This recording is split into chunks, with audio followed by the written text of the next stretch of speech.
in English, forum name Hyperbytes, and in this module 10 of Introduction to Wappler Extensions, we're going to be creating our first function. Those of you who've been going through the modules will have noticed that really, while we're calling it a module, what we've produced at this stage is more appropriate to be a function, because we're taking a value and then we're applying some sort of formatting to it. In this case, we're multiplying to an exponent, and then we're taking the result. So what I'm going to do is I'm going to convert our existing module into a formatter, and that's really easy to do. First thing I'm going to do is I'm just going to duplicate those two files, and I'm going to drag them into the formatters.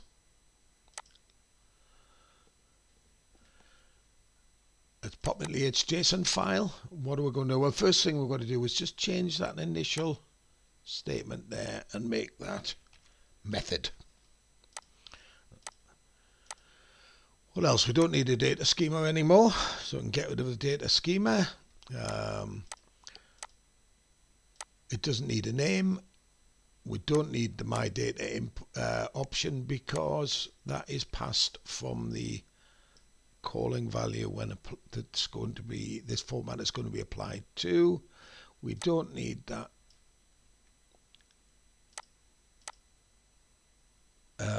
Boolean value, and we don't need to specify output on the grounds that I obviously managed to delete something extra there. So I'll just say at what point I did that.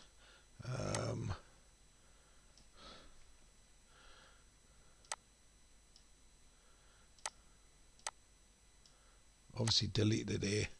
Notice there actually was a missing comma there from that previous code. Didn't seem to cause any problems, but just be aware of that. And there we are. We have our module, hjson. It really was that simple. Let's save that. I'm going to rename that while I'm busy. I'm going to call that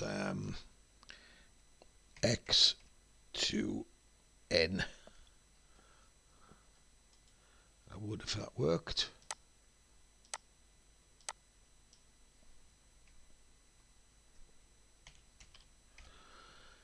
x2n, and I might as well rename the JS file to the same thing.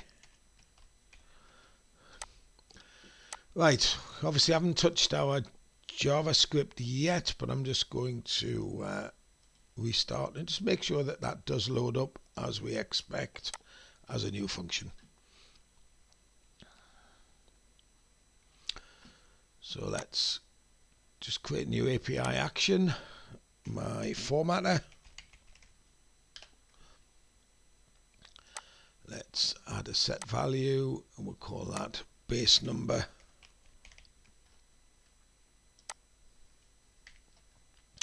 And we'll give that value of 4.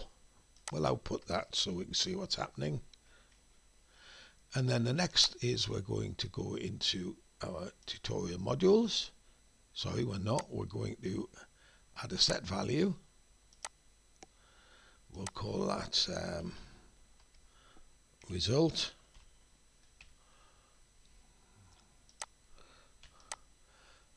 And I'm going to select that base value of 4. I'm going to go into the picker. I'm going to right click. We see now we have a brand new section within our formatters, and we'll call it, we should have changed its name. It's called my first module. It should be my first formatter. And the data exponent, let's say we'll go to the power of, well, we did 5, so let's do 5 again. I want to output that, save that, and then we get our result. But of course we haven't changed any of our JS yet. I'm also, just while I'm in there, I'm going to add a default value of 2 into the exponent as we had before, so it will square it unless we tell it otherwise. So let's now have a look at our JS. Pretty easy. We get rid of all of that. We get two options passed, the donor value and the additional exponent that we send. And then we're not going to send JSON back anymore because we ain't got a schema to match it with. We're just going to say number. Obviously, you would probably want to add some of your own type checking or validation in there, but keeping that simple. Let's go into our API action. We're going to start with 4. We're going to have 4 to the power of 5. I'm going to fire that up in a browser. Come up on the other screen, and there we are. That's worked. Our base number was 4, and our result is 4 to the power of 5. Just go back into that again just to show that's not a fluke.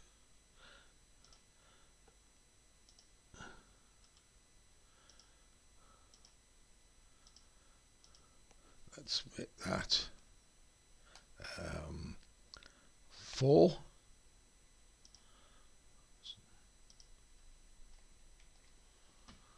Let's fire that up, and there we are. We get our expected result of 256. So there you are. We've taken our module, we've converted it into a format. Incredibly simple to do, and we've now created our first formatter. Okay, so just before we go, I'm going to do a little bit of a cleanup. I've noticed a few things in the hjson that we probably shouldn't have there.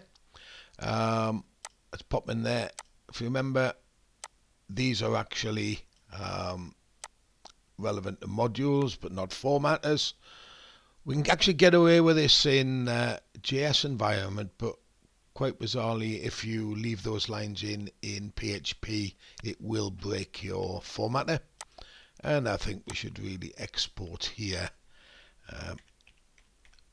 extend the same as our module. This should say tutorial formatters,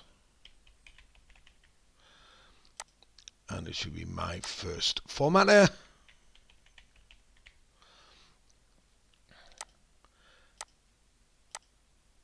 And that nicely gives us just a cleaner interface. I'm just going to save that.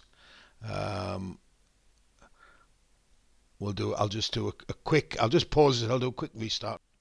Okay, that's us restarted, and just double check that we haven't broken anything, but I'm quite sure we won't, and there we are, we get the same result.